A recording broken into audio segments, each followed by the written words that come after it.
संगमनेर तालुक्यातील माननीय श्री भाऊसाहेब संतोषी थोरात माध्यमिक व उच्च माध्यमिक विद्यालयात सोमवार दिनांक 17/2/2025 रोजी विद्यालयाचा माजी विद्यार्थी शरद जगताप याने विद्यालयात संगणक लॅब तयार करून दिली।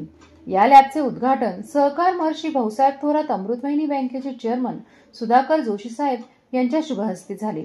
या प्रसंगी पंचायत समिती सदस्य विष्णुपंत रहाटळ, जय हिंद आश्रमशाळा कोळवाडेचे मुख्याध्यापक दशरथ वरपे सर, अमृतवाहिनी बँकेचे संचालक शिवाजीराव जगताप, स्थानिक स्कूल कमिटीचे अध्यक्ष सीताराम वरपे, सदस्य नामदेव वरपे, पंढरीनाथ कांबळे, विद्यालयाचे प्राचार्य वरपे के.एम., शिक्षक व शिक्षकेतर कर्मचारी उपस्थित होते।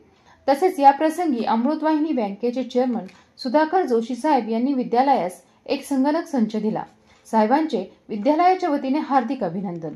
तसेच चेअरमन साहेबांच्या प्रमुख उपस्थितीत व इतर मान्यवरांच्या उपस्थितीत इयत्ता 10वीच्या विद्यार्थ्यांना परीक्षेसाठी हार्दिक शुभेच्छा देण्यात आल्या।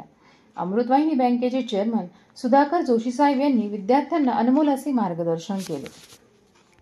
नव्याने प्रयत्न करून तुम्ही पुन्हा यश मिळवायचं आणि पुढे जायचंय।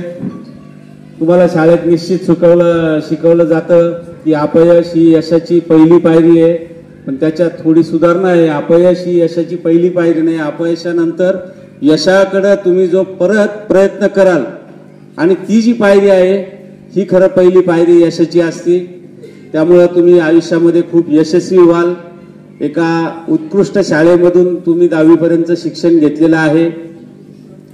भारतामधल्या जर मोठमोठ्या सगळ्या लोकांचं जर तुम्ही आत्मचरित्र वाचलं, त्यांचं जर बालपण पाहिलं, तर सगळ्यांनी असे ग्रामीण भागातल्या छोट्या शाळांमधून पुढे आलेत आणि पुढे जाऊन त्यांनी फार मोठं आयुष्यात नाव केलेलं आहे। त्याच्यामुळे या सगळ्या संधी तुमच्यासाठी उपलब्ध आहेत। तुमचे आईवडील, तुमचे पालक जे आहेत हे तुम्ही चांगलं शिकावं म्हणून खूप घरी कष्ट घेत असतात आणि त्यांची एकच इच्छा असते की आमच्या कष्टाचं चीज केव्हा होईल, जेव्हा मुलं आयुष्यात यशस्वी होतील। त्यामुळं आपल्या आईवडिलांचं, आपल्यावर पैलू पाडणाऱ्या शिक्षकांचं तेच मत असतं की आमची मुलं मोठी झाली पाहिजेत।